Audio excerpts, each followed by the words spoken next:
Excellent. So we'll go ahead and move directly into the next item on the Campus and Student Affairs Committee agenda, focusing on the committee charge.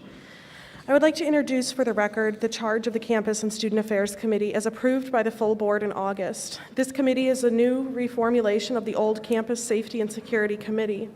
The new committee will provide oversight and policy recommendations related to student life and student development, campus safety and security, fraternity and sorority life, student financial aid, and career development. Are there any questions or comments at this time with the charge of the committee? Seeing none, is there a motion to accept the committee charge of the Campus and Student Affairs Committee into the record? So moved. It's been moved. Second. And it's second as well. All in favor, please signal by saying aye. Aye. All right, the committee charge is approved. I'll now recognize Jason Pontius to present and discuss the newly released Campus Clery Act reports. Jason. Sure.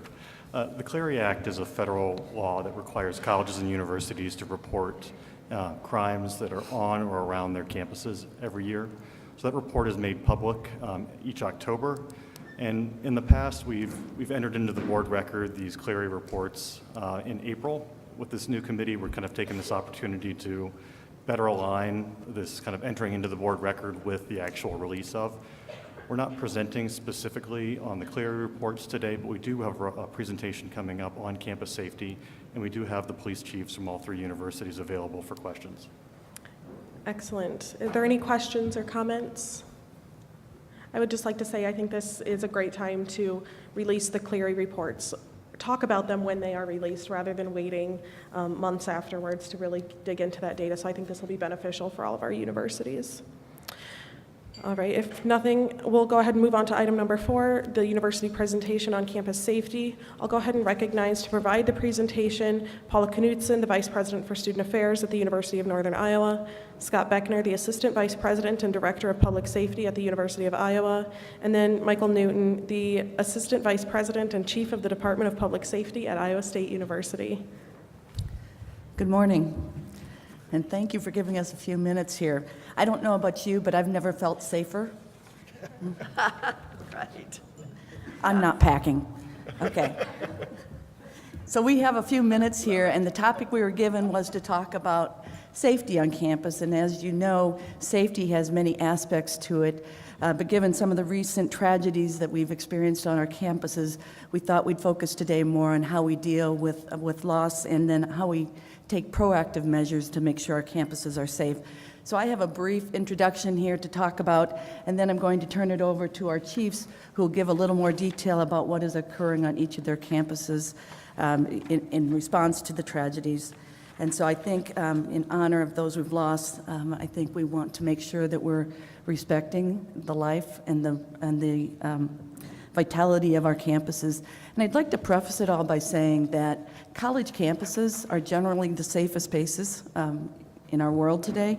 College students are generally healthier. The 18 to 24-year-old are healthier and deal with less loss than the rest populations, even when you compare it to those populations of 18 to 24 that are not going to college campuses.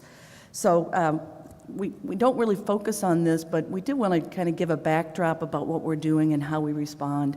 And I'm not going to go through each of the items listed above there about how our campuses generally respond when we have student loss. But I would like to say that we generally follow these different items as we deal with student loss and grief on our campuses. And while my counterparts here deal with the moment when you have the tragedy, the follow-up to the tragedy, the response to tragedy is dealt with those of us who work in student affairs.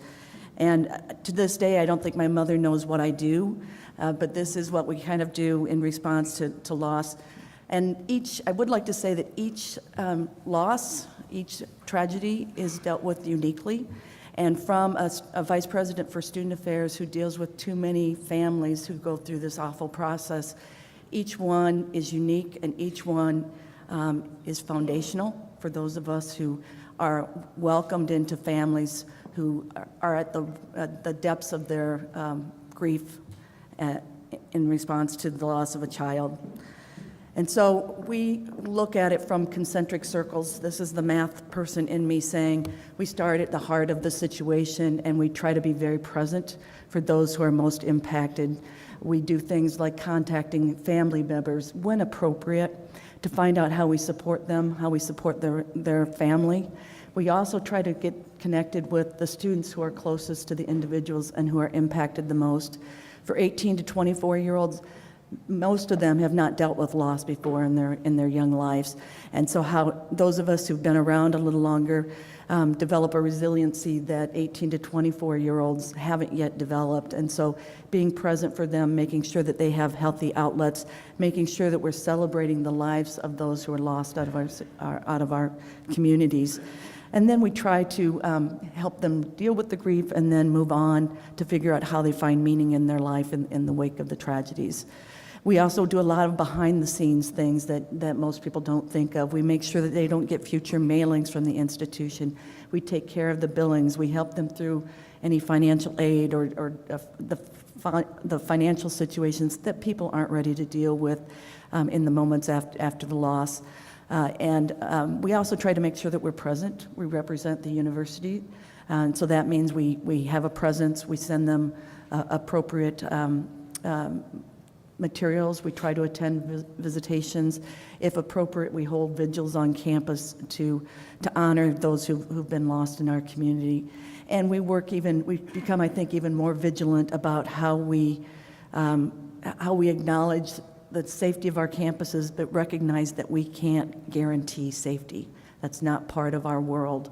And so how you talk about it's a safe campus and still acknowledge that we personally have to be vigilant too about monitoring our environment and making healthy choices. And so we partner closely with our police chiefs and their departments to try to do the proactive measures for safety.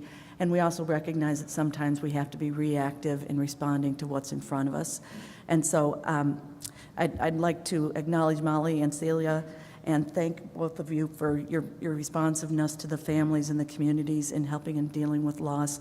And I also want to acknowledge my counterparts over here, Melissa and Martina, because this isn't easy work. It's not the things that we got into the business for, and yet, as I mentioned earlier, it's the foundational things that keep us grounded and recognize how we really find meaning in life. And so, I'm sorry to bring that kind of depressing reality to our attention, yet I think it is fundamental for what we do and how we care for our students and their families.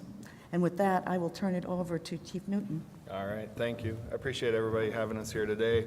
After the death of Celia, I received lots of phone calls from parents, mostly parents, some from students, faculty, and staff about, what are we doing in the campus environment to protect our students? What are the proactive measures that we're doing? So we thought today it'd be good to touch on those things that we are doing, and then some things that we're looking at Iowa State and doing into the future, and some that are partway in progress right now.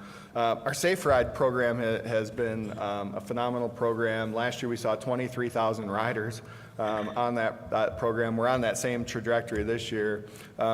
Beginning of the school year, we actually were on a 9 p.m. to 5:30 a.m. schedule. After the death of Celia, we got a lot of requests, especially this time of year, it gets dark earlier. If we could bump those hours back to 6 p.m. through the senior vice president, we were able to get some funding to go ahead and do that. So we're trying now to work with student government on how do we craft Safe Ride to actually be used for the intended purpose and not abusive service, which sometimes happens in a college environment. We have a full-time unit dedicated to educational efforts. After the death of Celia, we saw a huge increase in spike for self-defense training. We do a plethora of training. It's a really small unit. It was one full-time person. It's now two. Through partnership this year with the Senior Vice President, International Students, and some others, we're able to receive funding to fund a full-time person who's working strictly with minority students and international students so that we can bridge that gap and do some more educational and safety training in that area, and then also expanding our engagement inclusion efforts with the police department. We have our emergency notification system like every campus has. We've done some changes to that system. It's more robust. We switched vendors a year ago. We're able to do much more alerting, much more capabilities, which we used in our recent incidents that we've had. Exterior camera system continues to build. We're looking at partnerships with our facilities folks. We increase staffing frequently when we know there's going to be large events. We have 7 a year with football. But we also do what we call red days so that we hold our staffing. If they're not on primary vacation, they're held for those weekends and they're staffing. Generally, it's the beginning of the school year, end of semesters, those kinds of times. After Celia's death, it became really important to talk about the homelessness issue near college campuses. That was something that we had already been in tune with at Iowa State. We were proactive in this area. We were out moving homeless encampments off campus. We were trying to get folks help. We were partnering with our emergency housing project. We had officers dedicated to that effort. Right after this homicide, our partners in the city reached out to us to see kind of how we were doing things. They weren't taking as proactive of an approach, and so we started to build that partnership a little bit differently. Regularly, we're re-signing officers to bike and foot patrol. We're trying to be more visible on campus, trying to be there so that folks can see us. It's hard though, right? 36,000 students and there's 40 of us. And so to see us isn't always a thing that happens for students, faculty, and staff.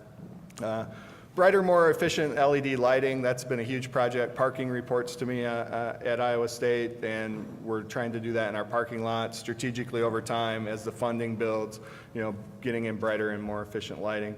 We partner every year with student government. Our safety walk with student government has been really popular. We did that this year, November 1st. It's a partnership with the police, students, facilities plan management, environmental health and safety. And we go out and we actually had about 3 pages worth of stuff this year that we're going to go and tackle. A lot of it's, we looked last week, the lights were there, now they're burned out, keeping that proactive approach. And we try to do that every year with partnering with our students. Well, we have a variety of committees on campus that look at campus safety. Many of our colleges have safety committees that they'll invite us into to have conversations. We also have 2 teams, our student assistance and follow-up and evaluation team, and our faculty, staff, and safety team. The police department chairs the faculty and staff team. Student affairs chairs the safety team, and we have a collaborative process on that. We're following all national best practices when it comes to this area. Just actually sent a deputy chief to Gavin DeBecker and Associates. It's an advanced school out in California so that we can continue to hone the skills that we have. It's a really small unit that works on this. I have 2 people dedicated to this effort, and hopefully in the next year we're going to try and find some funding to boost that unit and the work that they're doing. Areas that we're exploring currently, we're looking at creating a SciWatch program. It's really a neighborhood watch program designed for college campus. We're partnering with our Department of Residents on this project. They're helping us craft it and mold it, and we're going to pilot it with some of the residence halls and see kind of where that goes for us over the next year. Our current emergency notification system allows us to create what's called ISU Guardian. It'll be a free mobile app for students that turns their phone into a mobile safety device where they can have guardians who actually virtually walk them home at night, friends, family members that can alert them if there's some issues, that can then alert police. We're hoping to launch that right at the beginning of the next semester. Continue to evaluate lighting. There never seems to be enough light, according to students. And some areas are purposely not lit well because we don't want people to go in those areas, and other areas are lit well because that's where we want you to go. But we continue to work on that and engage our students on that conversation, and faculty and staff. Homeless Outreach Project was brought to me by one of my officers who wants to partner differently. We have a large number of homeless individuals that seem to frequent the campus environment, and we're actually going to have an outreach team partnered with Ames Police and ISU Police to go out and help the homeless individuals find temporary housing, assist them in getting the supplies and things that they need. And then we recently launched a student advisory board that advises me. We actually had our first meeting this week. It's an energetic group of students. They told me they want to meet bi-weekly, which stunned me. And so we're going to do that, and we're going to see kind of where this takes us. It's a new endeavor for us. I created the board in a partnership with student government. It's something I wanted to do. I wanted to do it before there was an issue where the students forced me into having that relationship. Let's be proactive and have that relationship ahead of time. So those are just some of the efforts that are underway at Iowa State. Turn it over to Scott. Thank you very much. So at the University of Iowa, our philosophy is if we can make a victim of a crime, the opportunity to be a victim of a crime lesser. And that's kind of our philosophy for all the programs that we do. So if we can make that time shorter and the space that they could be a victim or even commit a crime smaller, we feel it'll reduce crime, be a victim. One of the programs that he talked about is our Night Ride program that we did a student survey and said, okay, what can we do to make it safer? And they stated that sometimes they wait too long at an outlining parking lot. So we switched from 2 big 14 vans to 1 bus, and then we have smaller vans to get 3 and 4 people in and out so we can go quick. Because think about a bus picking up 14 people, dropping off 14 people. That takes almost 45 minutes to an hour to get them out. So now we got a little quicker, and this is strictly from the survey that we took from parents that we talked to. They would like their kids picked up quicker, and also that's within our philosophy. So we started that. So we replaced one of the buses now. We're going to replace both of them, and it's actually less expensive to have these smaller vans running around with more students. So we have students working for us now. It's up to, 100 students, and you'll see maybe 20 to 30 students a night working for the University of Iowa Police Department. That's better eyes out there. All the trucks that they ride around in have cameras on them, and they have police radios on them. We started Night Ride Express, which was even quicker for the students. That the maximum you can pick up is 3, and we actually charge $1 per person on that, and that's more of to make sure they don't abuse the system and are actually there when we pick them up. It certainly doesn't pay for it, but it goes right on their Hawk ID, so there's no money exchanged, and those vehicles also have a police radio in them, and they have cameras in them in the front, facing the front and the back, so you can see who's in the back seat. It also tells us who's in the car, so we know who's in the car and who's not. That's been slowly working its way up for more riders. We're kind of excited about that. When we first started, we had about 30 riders, and now we're having about 100 a night, 400 a week average. That's pretty good. Our IT department developed an app, so it's right on their phone. They hit it, they punch it in, they say, this is where I want to be picked up, this is where I want to drop off, how many people, boom. They go and go, get it and go. So it's really good. Also, it keeps people that maybe shouldn't be on campus that don't have a Hawk ID from using it. We're really excited about our Shout program. It's called Students Helping Out. And it's a student-run organization, but it's run out of the police department. They also have a truck. It's different design. And it carries 2 kids in it, and they have police radios with them. They walk downtown, and they try to help students out that either have got lost, or their friends are left, or their phone died, or their coat was left in a bar, or even if the bar needs to have someone helped, they are a contact person for the bar owners, the bouncers, and also for all, students, that even visitors that can't find their way back to where they got lost from their crowd. That's one of the biggest things we see is if you get lost from your group, how do you get back to your group? So we have this program, Shout program. The kids love it. We've upgraded to a 6-person golf cart also. So now that's driving around on campus, and that's pretty much hanging around a library. And when somebody needs a ride, again, they're not going to be a victim of a crime if we can get them in one of our carts with one of our students. Students always have a police radio with them, and they wear a camera. Also in the truck now, we start with, we can jump start cars. We have several phone chargers now when phones die. We have stop the bleed kits in the car. We carry Narcan in the car for the students, blankets, flashlights, traffic vests, anything that the University of Iowa Police could use at a scene. So the truck could actually go to the scene and help the police with supplies, like Stop the Bleed kit. They are trained in that. They are trained in Narcan also, the students. Most of the time, though, SHOUT program's down at the in Iowa City, so they're working with the police department there. They've jumped on board. They've embraced it. They love the program. It gives them that layer that what do we do with a person that's just kind of lost and you know, instead of us getting involved, taking up a police time, they just call SHOUT. So the police officers call SHOUT just as much as a student or maybe a bar manager.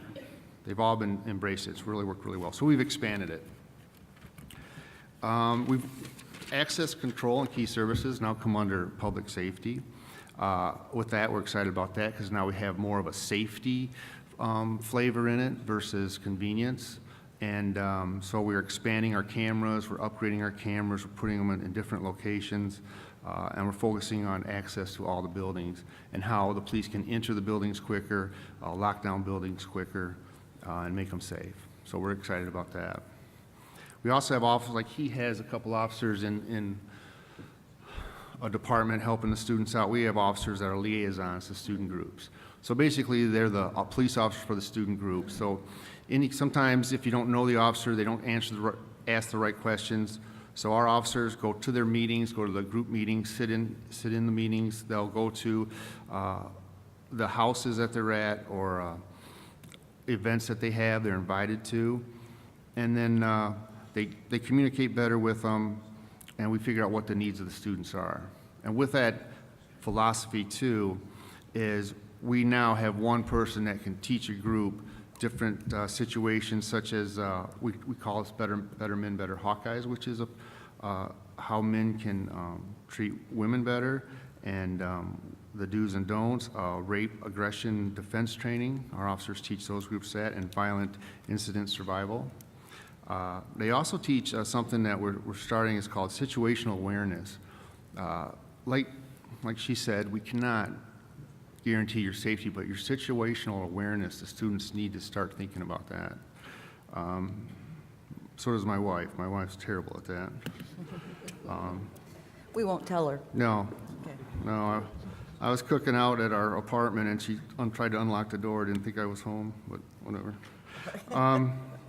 We also did a rec at night, and a rec at night was we opened up the rec center till 3 o'clock in the morning, and the police, along with student services, worked on this on a Friday night to keep the kids an alternate to going to the bar, and it was very successful. We had the basketball team there, men's and women's. The wrestling coaches talked to the students. We had everything open. We had police dodgeball events and stuff like that. So it's stuff like that that we're trying to get into the students to have them get different alternatives to going downtown. But like I said, I'm very confident that we are providing the best we can to keep the students from becoming victims of crime. We will welcome any questions, and I believe Chief Hare from UNI is here as well. Helen? Okay, so if you have any questions for us? Excellent. Are there any questions from any members of the committee? Or go ahead, Nancy. No, I just want to thank you for a great presentation. I always love hearing what we're doing because it makes me feel better about what's going on campus. And you are always trying new things and being innovative in ways to keep our students safer, and I appreciate that very much. Thank you for what you do. I would just like to make an additional comment.